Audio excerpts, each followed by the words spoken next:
With the current popularity of things such as Renaissance fairs, Dungeons and Dragons, and even more, it all comes back to this sort of medieval fantasy genre. With how things have been going, culturally, socially speaking, there has been some contention on what medieval fantasy should be, what it shouldn't be, and some have been trying to change how it is, and others, meanwhile, are on the side saying that no, that's unrealistic. It's become a whole overblown debate, discussion, what have you. I'm not sure how much genuine debating has happened. This is a topic I first began to address in an article from November of 2022 on my Substack, in which I titled it, Did I Do Enough Research? And what I wanted to consider in that article was for writers or creatives in general, but since I mainly do writing, that more so, how much you need to actually know about topics that you're writing about and what you can get away with. And the ultimate answer there is that it really depends on what you're going for.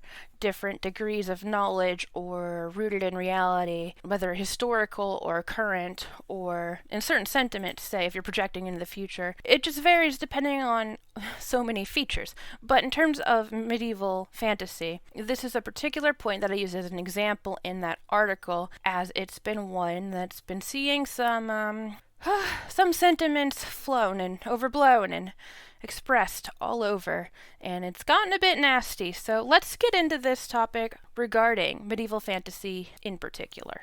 When one thinks of medieval fantasy and media, a lot of us would default to something like the Disney princesses, or at least most of them, or even other childhood favorites for millennials at least, such as the Swan Princess movies, or other sort of offshoots that weren't Disney but had a Disney-esque style and involve these sorts of stories, these fairy tales, happily ever afters, all around the same time period, being, medieval Renaissance, something like that. As the same sort of aesthetic with the same sort of variables and theming about it.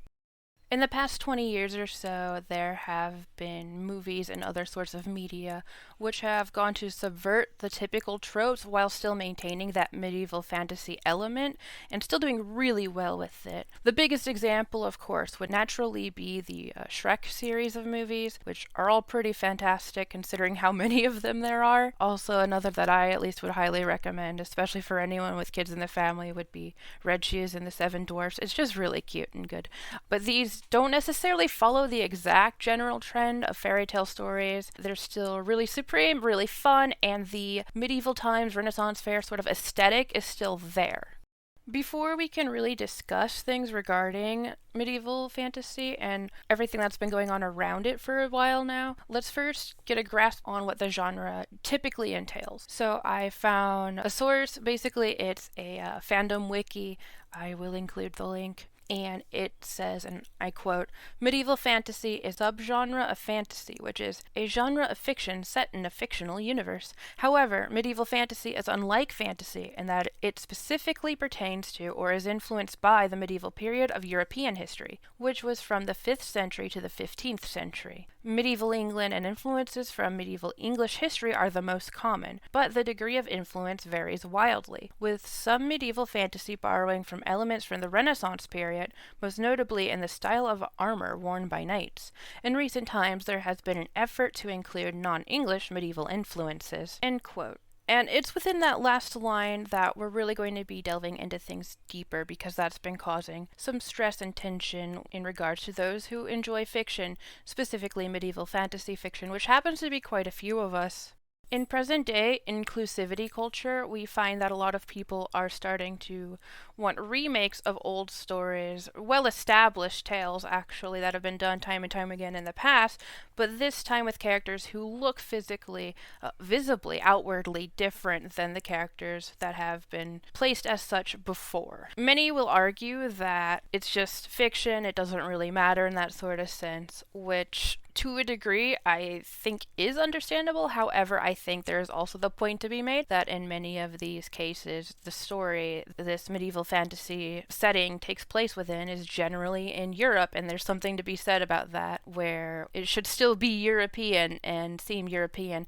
Of course, back in the day, the Europeans did in fact have awareness and, in some cases, contact with other groups of peoples who would look different, whether they be in the Middle East, whether they be in Africa, etc. So, while that is true, the fact of the matter still stands of how Europe was European, and I don't think that's something that should be overlooked necessarily. Good content and media does not go out of its way to make a point by representing certain whatever physical traits or backgrounds. Rather, it focuses first on being a good story and something that people will actually enjoy, which I think is another aspect people have forgotten along the way at this point in time. There's also some really, what I would consider silly arguments that have been made in support of adding diversity, you could call it, where there doesn't necessarily need to be diversity, at least not how it's being done, put before even making quality content. You see this sort of thing when people say, well, dragons aren't even real, but you still see dragons in medieval fiction. And true, dragons are mythological. We don't have anything that sets us up to believe they actually ever existed. I guess that could change, but regardless, there's still something to be said, though, that the Western sort of dragon archetype, we'll call it,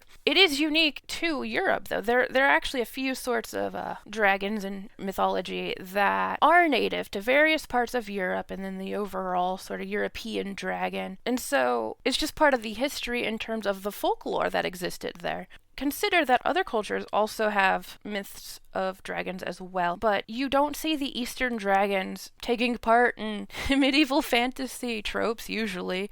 Maybe there is one out there, some out there. I've never encountered it personally. Generally speaking, it's just not something that happens. Each group's dragons tend to stick within content based around their own stuff, in which case the European sort of dragons and other sorts of creatures from European mythology and folklore, etc., they make perfect sense in the context. And so to say that peoples who do exist, and historically, even if they were known, maybe like a couple could have been existent in Europe at the time, but to include them in a way that is unrealistic, in a overrepresentative sort of way, is rather ridiculous in my opinion, especially if you're leaning more specifically towards a historical-based setting when you're using medieval fantasy.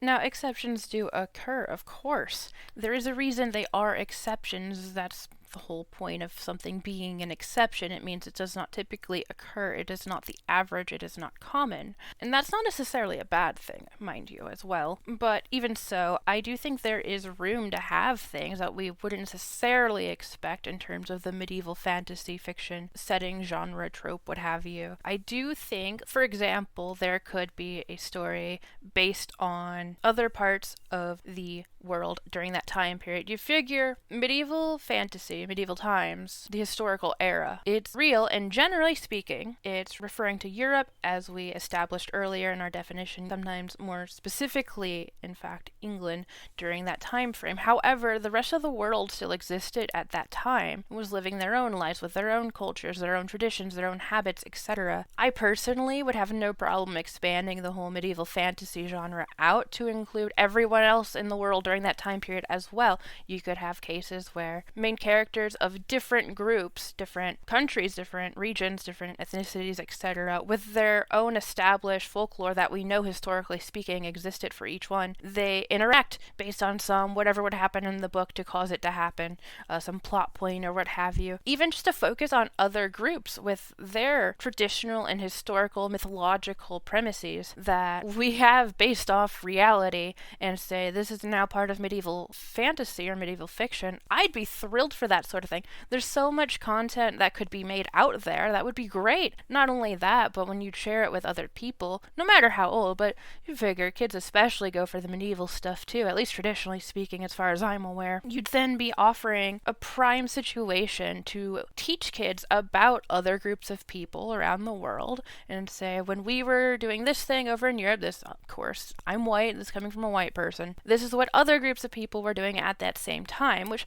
I always thought was a a fascinating way of looking at history. I really wish I would have had more experiences in which teachers or media that I watched would have expressed history in terms of when this was happening here in this other place, but at the same time this was happening. It's just so cool in my mind when it connects that way, because it's almost fragmented otherwise, and which is a shame, really. Getting back to what I'm saying here, the point is there's so much that could be discussed, and I'd have zero issue at all. In fact, I think perhaps there should even be a sort of push for medieval fantasy, medieval fiction to encompass the rest of the world during the same time period. I just think it would be supreme. I mean, there's so much to learn, there's so much that could be done with it, so much potential, and you could teach about others while still having the own original of medieval fantasy established as well, and respecting and loving them all. There's no reason not to do that sort of thing. I wish people would actually do that with this.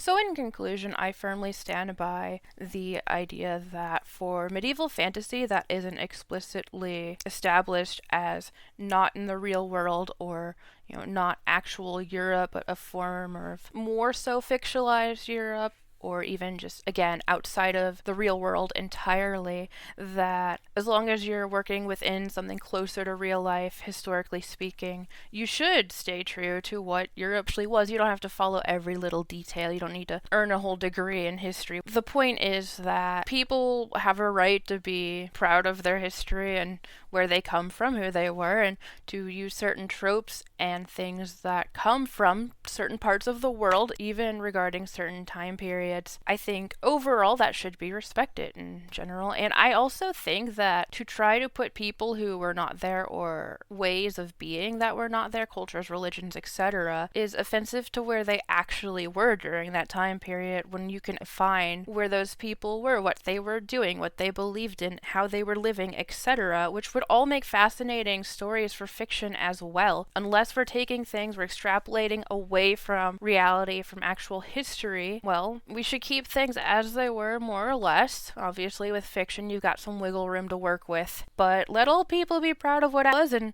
there's something to be said about, even when things aren't fully correct, portraying history more or less as we understand it to have been. And I honestly believe that's better for everybody involved. If you made it this far in the video, thank you so very much for watching. I really do appreciate it.